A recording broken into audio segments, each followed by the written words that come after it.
is a Furnish Brothers production. Ladies and gentlemen, welcome to the Talkin' Buds podcast. It is the Talkin' Buds podcast. It's the Talkin' Buds podcast, folks. Talkin' Buds podcast. Season 2, Talkin' Buds podcast. Let's go. All he's got to do is get in the weight room, and oh, baby, he'll be a good pro in no time. Good pro. Stinks. Absolutely stinks. Stanley Cup? How about let's just win a round? What a dummy. You just know that Babs was looking to see if there was any gas left in the tank of that good pro. This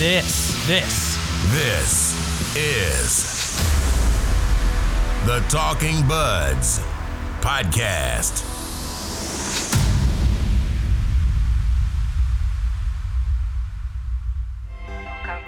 And now, here's your host, Rob and Ryan. I was starving, now I'm eating till my belly full. From up north, we get cold, you need a heavy coat. Scared to end up on a shirt before a centerfold. Devil on my back, target on me daily too. Play for keeps, don't tweet. It's not peace, don't speak. 24, no sleep. This is real, no tweet. My bros for life, can't break this link. Family on my side. What's up, everybody? Welcome to this week's episode of the Talkin' Buds podcast. Ryan, this is a milestone episode for us, buddy. Do you know why that is? Is it a big 4-0? This is our 40th episode of Talkin' Buds. 40 episodes. A nice round number. I love it. Yeah. I love it. Nice round number indeed, buddy. Oh, yeah. 40 episodes. Let's get this thing on the road. And I wish that I could start it off by saying episode number 40. It's going to be a good one. It's going to be a positive one. I'm afraid, after having just watched the Maple Leafs lose 5-4 to the New York Islanders, I don't know if this is going to be the most positive of episodes that we've ever done. Yeah, that is sometimes the problem when you start recording immediately after watching a hockey game like that. Like, we're gonna have to bring it down to a more chill level, because right now, as we speak, I am hot about watching that hockey game and what happened in that hockey game. So let's wait a few minutes before we get into that then, and let's just go over the week that was since we last spoke. Last Saturday night, the Maple Leafs lost in a shootout 3-2 to the Philadelphia Flyers. Ryan, the most notable thing out of this game, and more than notable, actually, massive news, is Mitch Marner left the game. Ugly looking fall on his ankle, and it was revealed on Sunday that he will miss a minimum of 4 weeks with a high ankle sprain. Your thoughts on the Marner injury? Yeah, just one of those plays. Doesn't look that bad, kind of harmless. But when you see a guy just immediately drop with a kind of an awkward movement, usually that's when you kind of think to yourself, that could have been really bad if he's dropping after no contact, and just it looked like something really went wrong when he went down. Following night, the Leafs are in Chicago and just decide that they didn't want to play in the first period. Oh, buddy. Yeah. Oh my God. You want to talk about one of the worst first periods of hockey you will ever see in your entire life. Go back, watch that first period of that hockey game. Holy, they were just horrendous. It was horrendous. Ugly. It was ugly, but they battled back. Made a game out of it. Yeah, they got 57 shots. 57 shots. 57 shots. Yeah. But still ended up losing 5-4 to the Blackhawks. Yeah, it's going to segue into this game, but you can make the comebacks you want, have as many shots as you want, but you have a first period like that, yikes, hard to come back from. Before we get into the reviewing this Islander game, Ryan, I understand that you have something you'd like to say about a certain player's performance over the weekend. Yes. Everybody, stop what you are doing at once. Listen to my voice. As much as this pains me to say, I thought that number 88 William Nylander was the best player for the Toronto Maple Leafs on Saturday and Sunday. Oh, now it took you 40 episodes to say that. Yes, and it hurts. It hurts. And that's before we got into tonight. Tonight kind of might have just, I didn't love him tonight, but I will admit, I'm not going to just stand my ground and be one of these American media stand by my take no matter what happens. I will admit when I am wrong, and I will say that William Nylander against the Flyers on Saturday, against the Blackhawks on Sunday, was the best player for the Maple Leafs offensively and created the most opportunities in those two hockey games, as much as it pains me to say it. Going into this one tonight, Ryan, the Islanders have won 11 of 12, one of the hottest teams in the National Hockey League.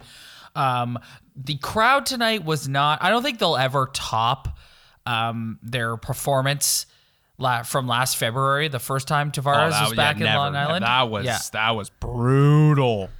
I don't think they'll ever top that. But this crowd tonight was still pretty lively. They had the "We don't need you" chant going as soon as the puck dropped in the first period. Tonight was Zach Hyman's first game back. Ryan, what did you think of his performance? I thought he was Zach Hyman light. Like, guy forechecked hard, still skated hard. On the broadcast, they mentioned a couple times how great he looked. I thought that was kind of overextending. I didn't think he looked that great. It's tough coming back from an injury like that, and you can train all you want, practice all you want, until you get into the game. It's not going to be the same thing. You're going to be exhausted. So I didn't really have the highest expectations for him tonight. So I thought he was okay. Leafs looked all right to start this game, traded chances with the Islanders for the better part of the first period. Just over 5 minutes to go in the first, Andreas Janssen with a no-look behind-the-back drop pass that ends up on the stick of Matt Barzal, who makes a nice little move to get away from William Nylander, puts it right on the stick of Eberle, pass Freddie Anderson, 1-0 New York Islanders. Yeah, Nylander could have had that puck. Like, he could have had a chance to bat it away. He did for a second, but then he just kind of quit, and the guy just went right by him. I think Muzzin and Riley were stuck out there for that shift, and once that turnover happened in the neutral zone with Janssen, which I don't know what the hell he was doing. What are you doing? You're not no-look backhand. Like, ooh, great. No-look backhand just outside your own blue line. Yeah, like what are you doing, man? Yeah, terrible. And then Muzzin and Riley are stuck out there. Correct me if I'm wrong. I'm almost 100% sure it was Muzzin and Riley stuck out there. And then Nylander doesn't win that battle. And then they're just kind of out of position. They leave a guy wide open. Like, it's like, great. They played well for the first 10 minutes. And then that happens. And you're like, oh, man, this year it's just a first period barrage against them. And they just have to constantly play from behind.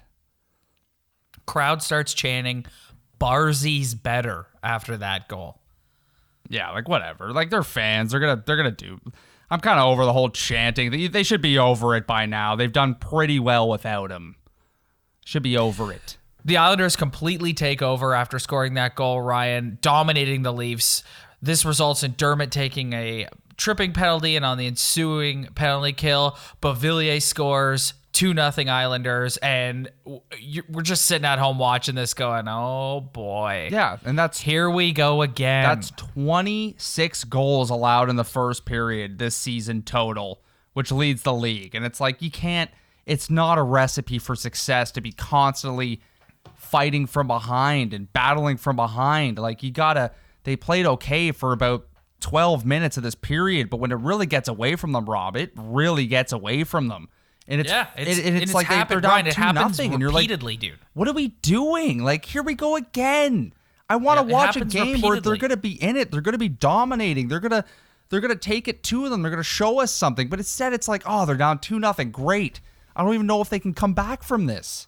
Ryan, we haven't seen them do that once all year. Like, it's so frustrating this season, man. Like, it's crazy. Can you tell me how many combined shots Matthews and Nylander had in the first period? 0. Yeah.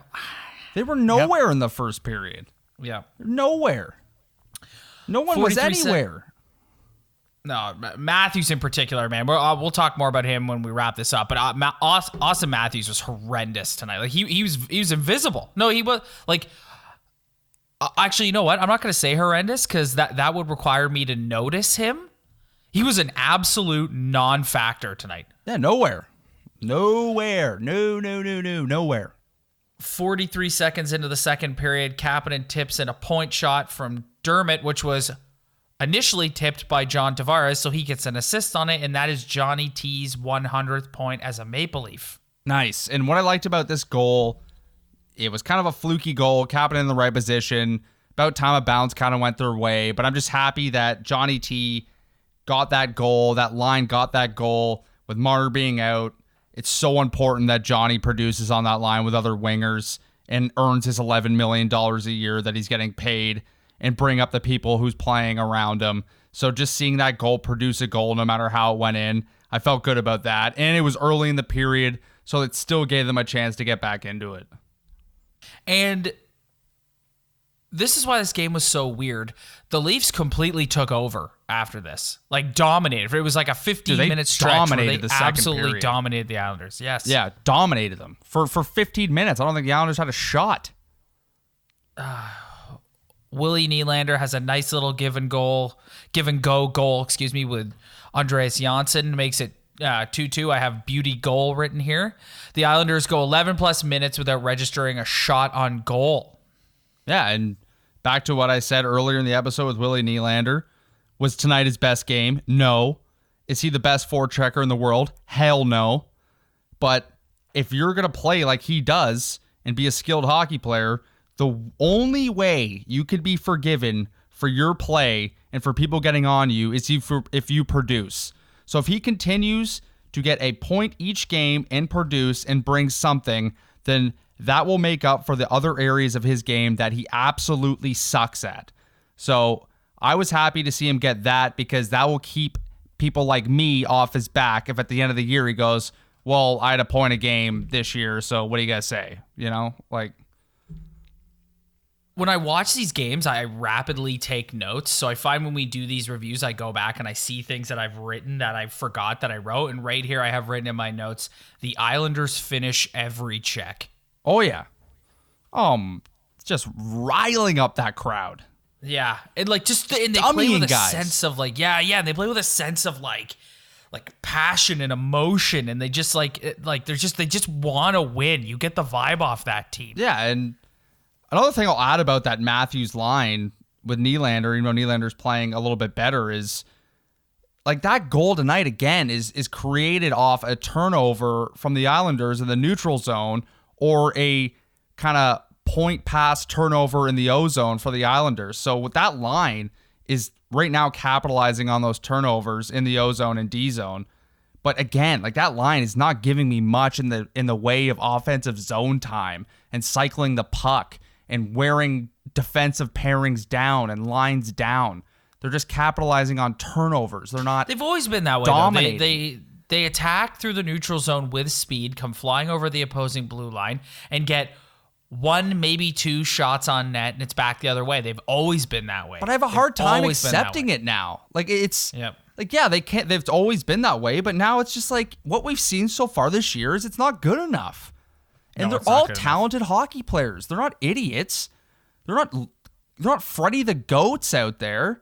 They're all guys with yeah, they're guys with all the talent in the world and strong dudes and big dudes, guys who work out and train in the off season and are men. Ryan, I get the and I want to get into this later, but like I get the vibe when I watch them. Like they haven't figured any of that out. Like this is a team that is just totally lost. No, it's just doesn't know what its identity is, doesn't know what it's good at. They're damn sure not good at their identity is not good at special teams. I can tell you that. No, special teams is below the bottom. It's at the bottom half of the league, power play and penalty kill. Yep, it's horrible. Like that's not a recipe for success. Like it's just Whatever. Just let's hear about the rest of this catastrophe of a hockey game. 2:45 left in the second. Tyson Barrie inexplicably blows the zone early for no apparent reason. Bovilia gets a chance in front of the net and sneaks one through Freddie Anderson's 5-hole. Second shot on net at this point in the period for the Islanders, and it goes in. Like, Freddie's got to have that. And I have written here, Ryan, Leafs in a nutshell. It's like the team stinks, Freddie's standing on his head. The team's dominating, Freddie lets in a weak goal. It's the Leafs in a nutshell. Yeah, and hold on a second, though. Like, Muzzin and Barrie on that play in particular. Barry's already blowing the zone, and Muzzin has the puck, and he's about to make what is supposed to be his outlet pass to his winger on the boards, and gives the puck away, and everyone's going forward, and everyone's ahead of the play, and there's two Tyson Islanders right behind everyone. And Tyson Barrie was halfway to the red line. I know it's like went through his 5-hole. You could have had that, but like the guy is the Islander was out in front of the net. He was kind of faking the pass across the crease, and then he just kind of quickly shot it. But like, dude, like you can't have both your defensemen ahead of the play and having two Islanders behind them in for a 2-on-1 against a forward who's playing defense. Like, that's horrible. Like, you can't do that after you tie the game and you have a chance to come back. It's a backbreaker. Well, what's happening there, Ryan? Is that just like boneheaded hockey players? Is that undisciplined? I don't know. Like what is going on? Dude, like, how many times tonight did you watch this game, or when you were watching this game, did you think like different things that were wrong with this hockey team? Like tons. Like you could start with the GM, but Ryan, the coach, the players. It's not exclusive to this hockey game. It's every night. I know. It's every night. Ryan, you and I do this show. We watch every game. I sit down to watch these games, and before I do, I go, oh, here we go. Like, it's like I'm not like fired up like last to watch year. Them. No. It's nothing like last year, and it wasn't that far away. It wasn't like 2 years ago. It's not. It's completely different for some reason. I'm not fired up to watch. I get stressed out. I'm like, oh boy, we got to get through this game now. It's like, man, oh man. Yeah, because we want to come on this show and talk about how big of a beauty Matthews is, and Nylander's scoring a bunch of goals, and the third line's contributing, but playing good D, and Muzzin and Barrie aren't blowing the zone and not leaving a 2-on-1 right in front of their own goalie. Like, I want to talk about that kind of stuff, and it's like it's getting annoying coming on here and constantly talking about the problems of this hockey team, and there's just like nothing can get done about it. One of their best players just got injured. He's gone. They're worse than they were before. It doesn't seem like they're going to fire their coach anytime. You can't take back those contracts that you signed. Like, this is what we have right now. And it's just like, they're a bubble playoff team.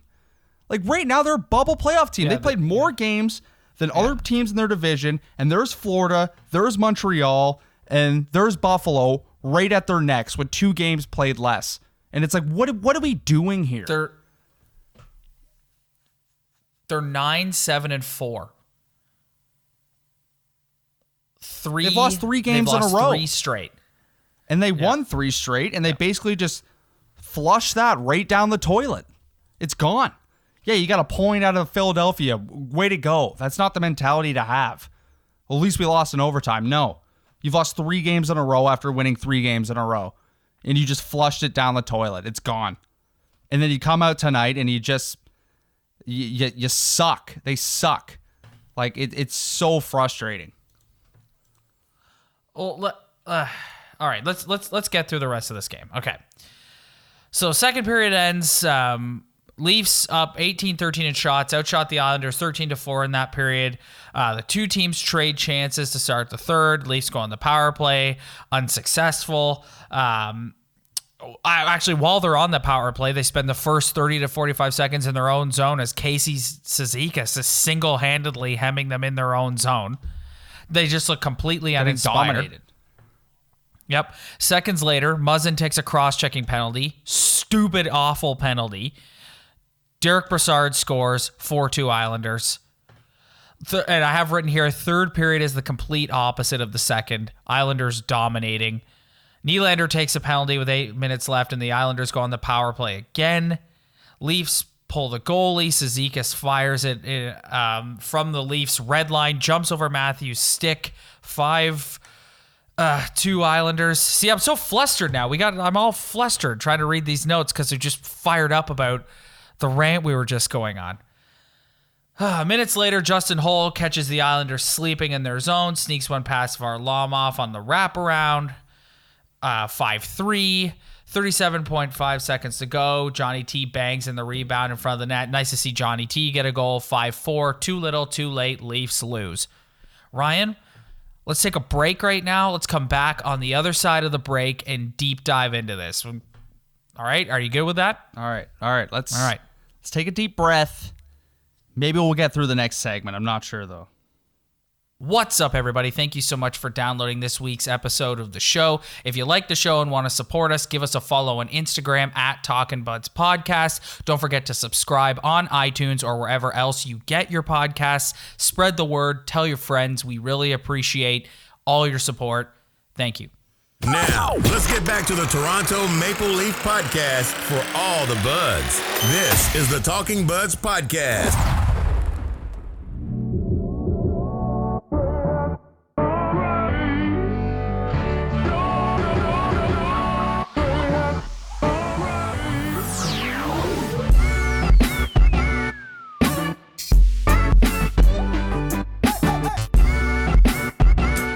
Okay, Rye. Had a little breather. We've calmed down. Got a little fired up there in the middle of that Leafs Islanders recap. Had to rush through it. Recollect ourselves. There's a lot of things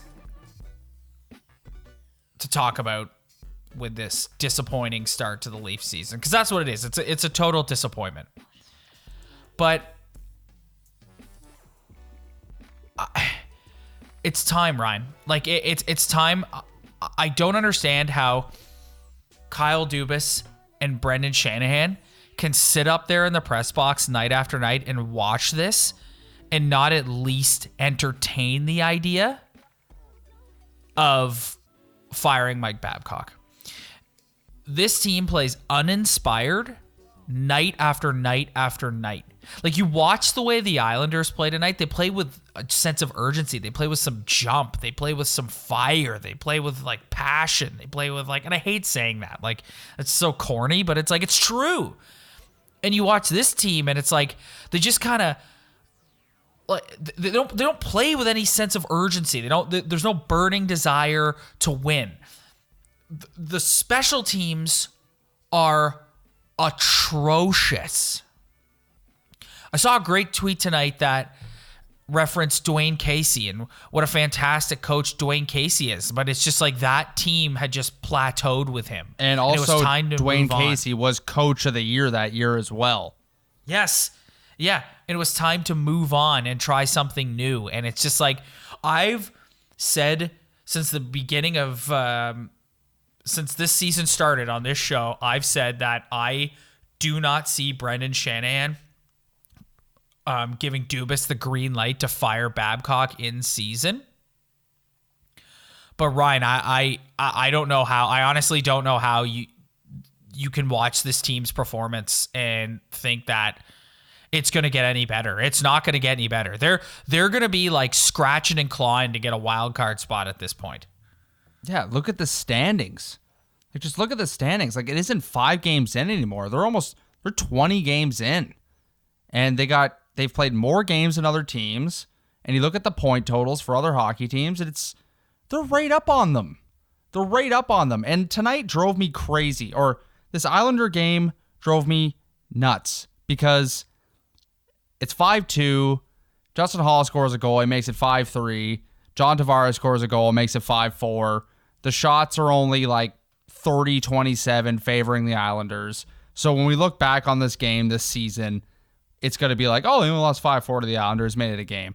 But for us Leaf fans who actually sit down and watch this hockey team every single game, and I'm not speaking for everyone, I'm speaking for people who agree with me and say that even though this was a 5-4 hockey game, even though that Chicago game was a 5-4 hockey game, even though they fought to overtime against the Philadelphia Flyers on Saturday night, the way they play shift by shift, the giveaways, the non-time spent in the offensive zone, the way they play hockey, the way they fall behind. Special teams are horrific. Horrific.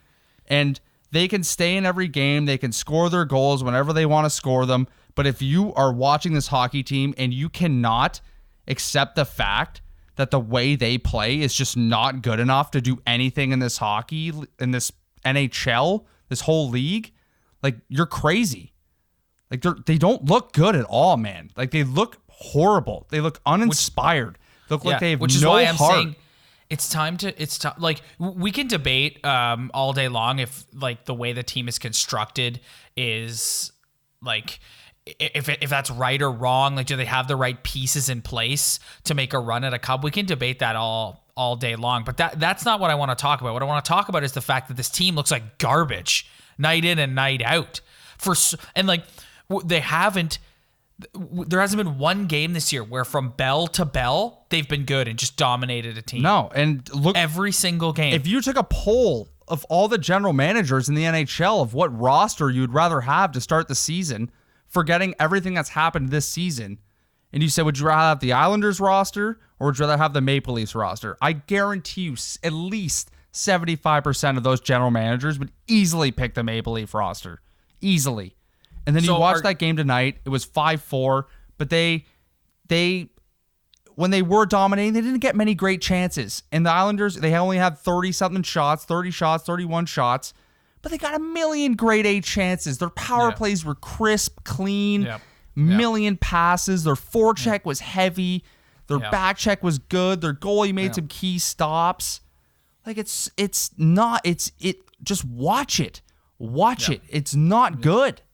Well, this is what I'm saying to you. It's like, I don't understand how Dubas and Shanny can sit up there and, well, I'm going to take, because Dubas is sitting there in his head just waiting for Shanny to turn and give him the green light. But it's like, how can you, Brendan Shanahan, sit up there and watch this and watch your team get consistently outworked night after night after night after night after night and still think that this coach is going to get it on the rails? Like, to me, it's just like, they're a better team than this. 100%. Are they? 100%. Are they a cup contender? Who knows? But they're a better team. They're better than competing for a wild card spot. They should be competing for their division. They're better than this. And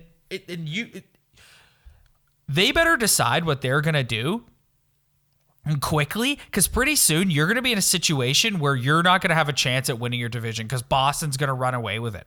Rob, this is where all the frustration stems from. It's like, we're not talking. There's no Lee Stempniaks. There's no Peter Hollands. There's no P.A. Parentos here. We have legit talented hockey players who are making huge money. And I know we said we wouldn't bring up the contracts, but it's a factor. It's a factor when you're watching this. Yeah. And that's where it comes from. It's like, we expect so much more. They're so talented. So many GMs would love to have this hockey team and see what they could do with it, what they can mold this hockey team into. And it's just like, every game, it seems like it's not getting any better. And the name we haven't mentioned all season is Brendan Shanahan. Yeah. We haven't mentioned his name. It's been Babcock, it's been Dubas, it's been the players. But now, I know it seems like they're still okay. Like, they're not the Ottawa Senators. They're not the Detroit Red Wings. They're not the LA Kings. They're not the Wild.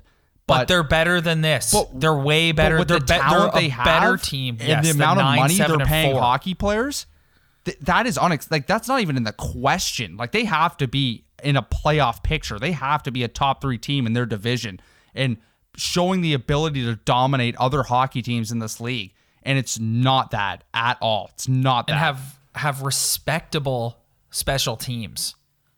It's horrible. Yeah, their special teams. It's awful.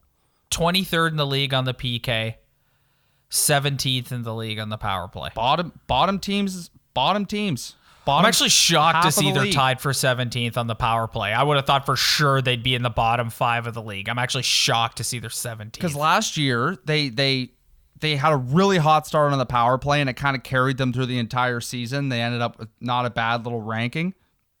But this year, it's just been, they can't even get in the zone clean. They can't even get into the zone. What are they doing? It's, man, there's no positivity in me right now. And maybe people are listening to this being like, you're way overreacting. Like, they're right there. Like, you know what? They haven't had a great start. But the way I look at this team and my expectations for them are a lot different. Like, I expect way more, and they have not been delivering on those expectations whatsoever. I'm sure there's a percentage of the fan base that is listening and feels that way, but I feel like the vast majority of people, Ryan, feel the way you and I feel that. I agree. Yeah, this is just not good enough. No. I'm not excited to watch the games. I'm not excited to watch them. Like, I sit down and to watch them, and I'm like, oh my God, here we go. Like, and then they start playing well, and you're like, all right, here we go. They're putting a little streak. Like tonight, dominated the second period, dominated. Islanders go 11 plus minutes without a shot on goal, and then they just go back the other way. Disaster. Tyson Barrie blows the zone. Muzzin also turns the puck over. Boom, in the net. Freddie Anderson, who is rock solid most of the time, just decides to go na-na on that goal, and oh my God. Yeah, and after fighting back, it's like 2-2. It's like, okay, they got a 2-2, restart, refresh, brand new game, 0-0, and then they just have to go make a bonehead move like that. It's like, that's not the first time I've seen that. That's not even close to the first time I've seen something like that. I know. It's a regular occurrence. Like, it's brutal. Like, it's frustrating. It's making me go to a place of negativity that I don't want to go. And it's like, I'm not even talking about this year's Leaf. Like, today, watching this game, I was so frustrated. I was even going back 40 years to how this team hasn't won anything. Like, I'm so frustrated this season. And what can they do? What can they do? I'm telling you, though, Ryan, like, they better, like, this could get ugly in a hurry, okay? They're 9-7-4. They've lost 3 in a row. They've got a back-to-back this weekend against the Bruins. They're great. And the Penguins. Yeah, and you'll see the new little backup goaltending Kazimir against the... Kaskasuo. Oh, yeah. Legend goaltender. I feel bad for him, man. I'm not going to pick on Kaskasuo. He's guys should be playing with the Marlies, and he's up here because Hutchison couldn't get the job done, which ultimately is on the general manager, who has put the salary cap in a place where they can't go get a backup goalie because they can't afford one. No. So as much as we're sitting here railing on Babcock and saying he needs to get fired, this whole thing is, there's blame to go around. 100%. Like, and at least this back-to-back, at least the tougher team is the first night other than the second night. So at least Babcock's logic, his genius logic, his Albert Einstein groundbreaking logic about starting your number one goalie on the first night, no matter what caliber team you're facing, first or second. At least this back-to-back, they are playing the tougher team in the first game, and Freddie will start that game. Can we talk a little bit about Austin Matthews? The guy was absolutely invisible tonight. And he's getting his cookies, he's getting his goals, but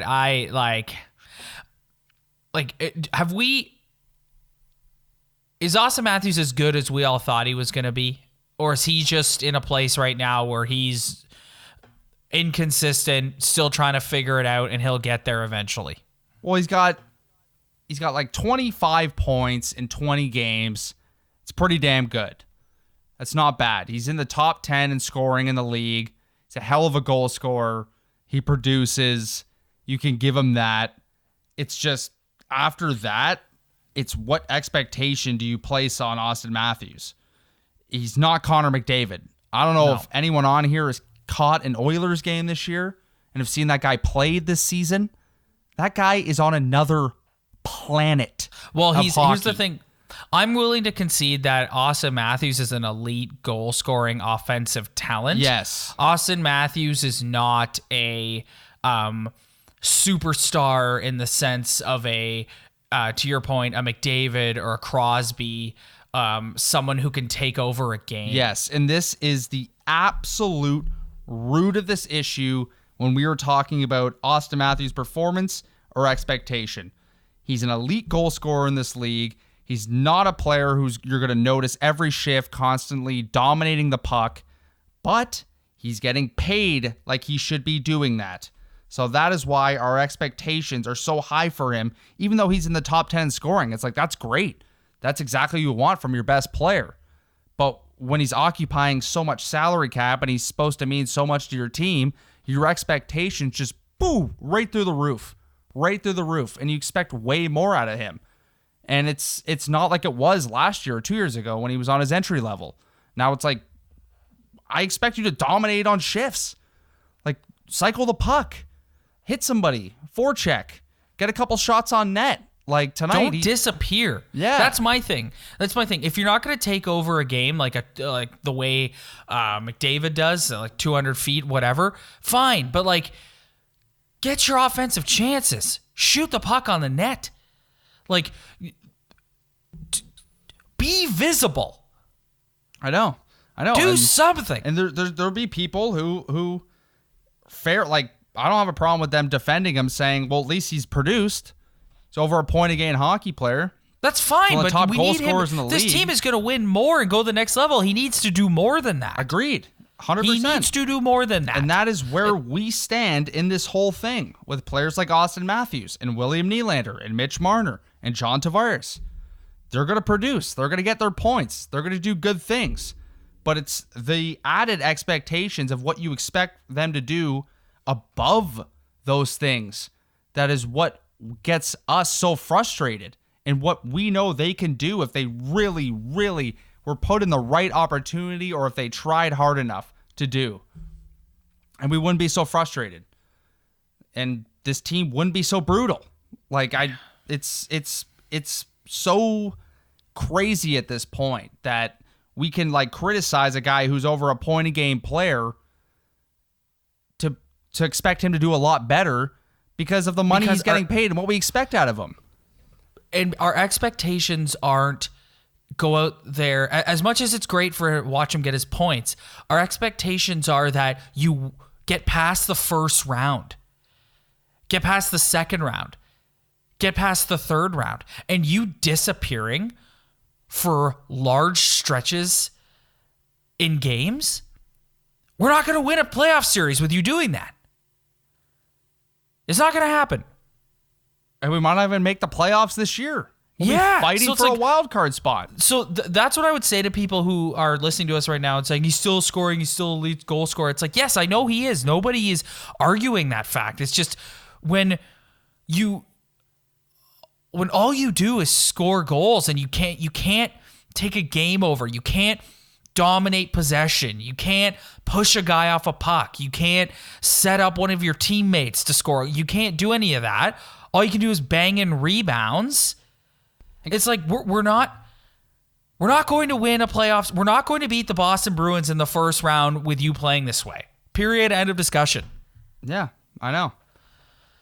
I'll tell you what, man. What about good old optimism, eh? What about that? Dude, it's Whatever exhausting coming on here. Eh? Dude, it's exhausting coming on here every week and just like, again, like, it's like, are we ever just going to get to come on here and be like, look at these guys, they're on a roll. Like, they're dummying everybody. Yeah, we got to do some fan questions next week or something. Just a mailbag episode. Yeah, we need people to feed us some different content, because if I keep watching hockey games like I watched against the New York Islanders, I'm going to constantly come on here and almost be a broken record and constantly be in the negative side of things because I'm just not impressed whatsoever.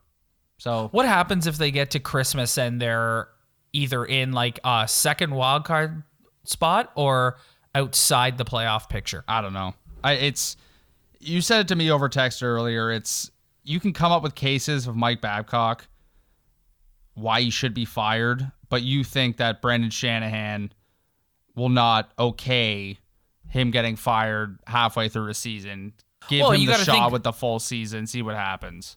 I don't think that's going to happen. I think if you fire him in season, firing him regardless is a hit on Shanny's reputation, because Shanny went to the MLSE board and said, let's make this guy the highest paid coach in the league.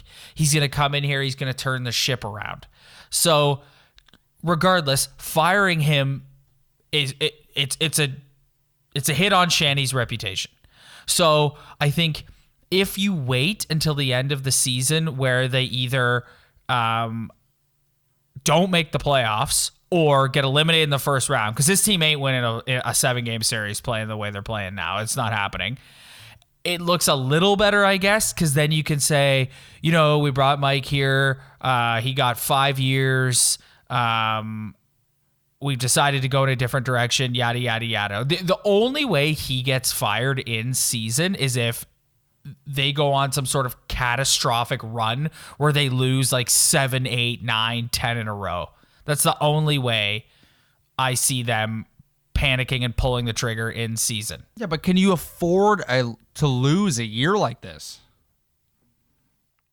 No, I don't know if you can, especially the way their salary cap situation is. Like, I don't know if you can. Like, Ryan, we were saying, like, go back and check the tape. We were saying before the season started that, like, this is their cup window. They're never going to have, starting next year, they won't be able to afford to pay Tyson Barrie. So they're not going to have the defensive depth, which sounds so hilarious now. 20-odd games into the season. I know. It's like, to great. Say that. Wow, we were so smart, weren't we? Yeah, don't listen to us. Whatever happened to great old optimism, eh? What happened to seeing the glass half full? Not here. Not me. So we not right now. We kind of brushed over it at the beginning of the episode, but talk a little bit about the Marner injury. I was thinking about this injury, and Mitch Marner, if you were to rate him, importance of players on this team, would you rate him above Austin Matthews? I'd say over 50% of people would say no. But as soon as he went down with that injury, and as soon as I saw the way that it was affecting this hockey team, not him not being on the penalty kill, not helping out 5-on-5 on the power play, it started to kind of make me think that, you know what? This guy, Austin Matthews, is the centerman. He's the big goal scorer. Goals mean a lot in this league. But when it comes to just motoring a hockey team and just pushing a hockey team to a place where you can win hockey games and the way he can make plays, I'm starting to believe that Mitch Marner might be the most important player to this roster. Not best player, not most talented player. I mean just overall importance of how he affects a hockey game when he is involved in playing his best. I'm extremely worried now that this guy's gone and how they're going to react to it, how they're going to respond, how that Tavares line's going to do. It has me worried, and me thinking that makes me believe that I believe, without even admitting it, that I think Mitch Marner is the most important hockey player to this hockey team. Wow. I know. It's when he's at his best, you know what? There's a lot of people last year who would have said that. You want to lean Matthews, but the fact of the matter is, this guy's led this team in points for 2 seasons, and even being out this long, he'll still come back and he'll still be up there. Like, he's legit, man. Like, he's he's a dynamic penalty killer, creates offense, plays on the power play. He makes other players better, makes Johnny better, if you got the chance to play with Hyman again this season, makes Hyman better, creates plays, always back-checking, always backtracking, always forward-checking.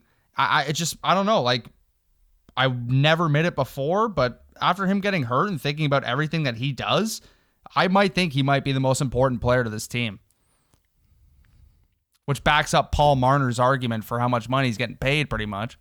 Well, he's still overpaid. Still way overpaid. Yeah, they're all yeah. But that is the last thing I want to talk about right now, Ryan. Is contracts. Oh yeah. But there's a legit argument that he is the most important player, and I'm beginning to believe that he might be. Yeah, I don't disagree with you. All right, let's do some bums and beauties. Hit the music. It's time to find out who's a bum and who's a beauty. Take it away, buds.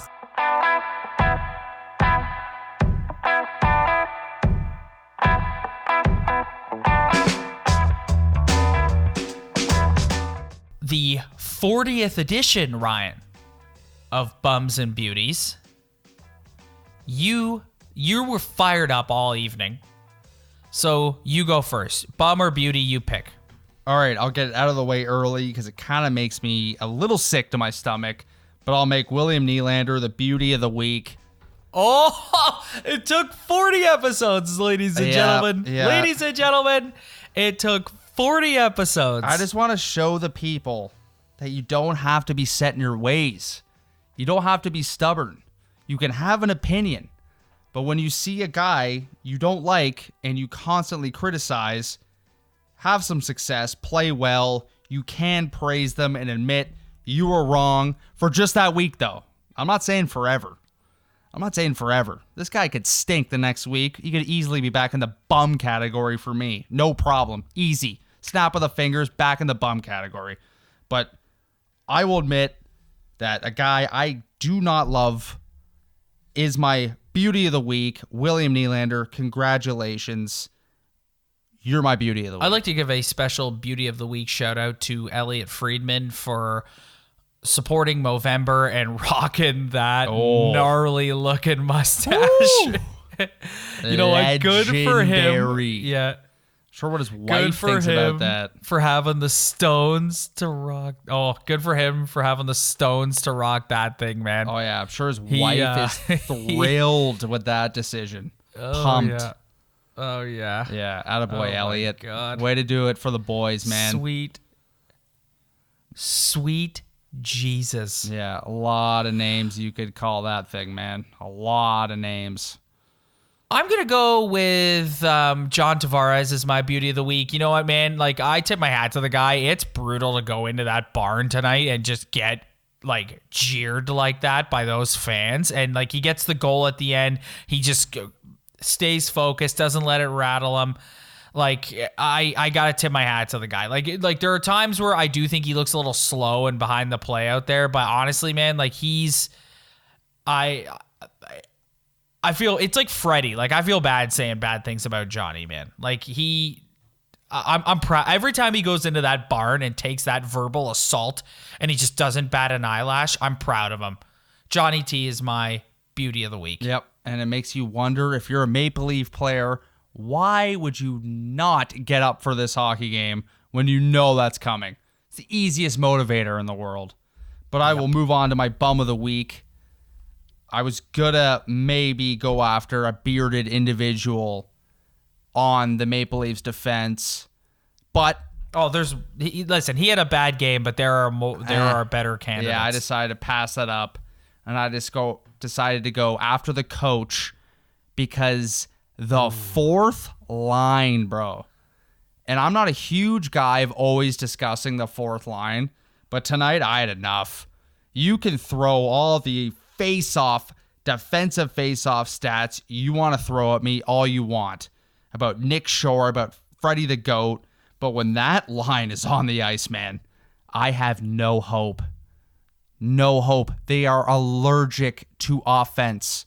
They can win all the face-offs they want, but when you're not winning hockey games, when you're not a playoff hockey team, I don't care about your D-zone face-offs, man. Clearly, they're not that important. But Ryan, you look at the ice time tonight. He's essentially rolling the lines. They can't score. They're one of the worst offensive fourth lines I've ever seen in my entire life. You don't have to tell me that. You got to tell Mr. Good Pro behind the bench. It makes me you know what? I don't want to always do this fourth line backup stuff with the Leafs, as I mentioned in the past. Sometimes I think we overplay it, but like tonight, I'm watching the game, and every time they step on the ice, it's like there's no offense happening here. I'm not creating anything. Yeah, they might win the odd D-zone draw, but then they skate right off the ice. They don't cycle the puck. They don't get scoring opportunities. Yeah. They're terrible. I'm tired of looking at them. So the fourth line and Mike Babcock for playing them as much as he does, or deploying that line the way it is. I'm not saying I'm a Spezza lover. I'm just saying I don't love that line. Anyway, he's better. He's better than I'm sorry. I'm sick of Freddie the Goat, man. Yeah, man. He's sick of the Goat. Yeah, I know. Come on. Like, I get he's skating. Yeah, he looks like he's skating fast. He's a big boy. He doesn't really hit that hard. He doesn't forecheck that hard. He's also a Large turnover offense, machine. man. Yeah. I could He's put also the a puck in the turnover ocean. machine. Yeah, he's brutal. So that's my bum of the week.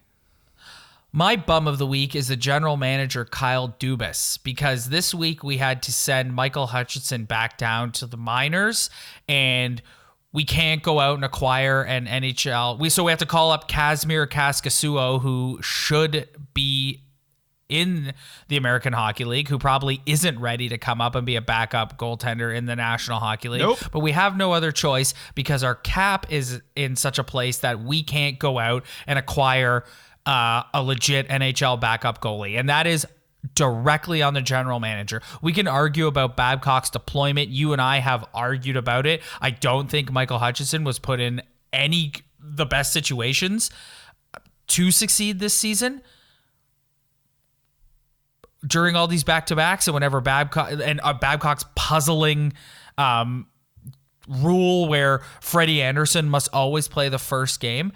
But having said that, realistically, if you look at it from a high level, Michael Hutchinson was never the guy, and he was put in that situation because he was at the beginning of the season, the only realistic option, and that is on the general manager. So Kyle Dubas, we now have a rookie whose growth as a hockey player may be stunted. I hope I'm wrong, but may be stunted by this promotion to the big club, and that is directly on you and the fact that our salary cap is outrageously tight right now. So Kyle Dubas gets my bum of the week for that. Sorry, Kyle.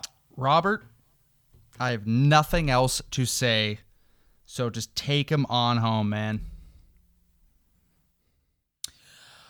Well, I actually think you do have a couple things to say, Ryan, because we've got two more games this week. We've touched on them earlier. We've got the Boston Bruins on Friday night.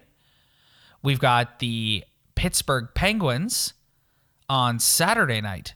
And then next week they go out west for the West Coast road trip. So let's see what happens, man. Yep, let's see what happens. We can sit here, look forward to a better forecheck, better defensive zone coverage, better special teams. But I don't think we should waste our time. We should just wait and see and come back here next week, Talking Buds podcast, and see where we are at with this hockey team. And I hope our outlook has changed. But as of right now, I highly doubt it.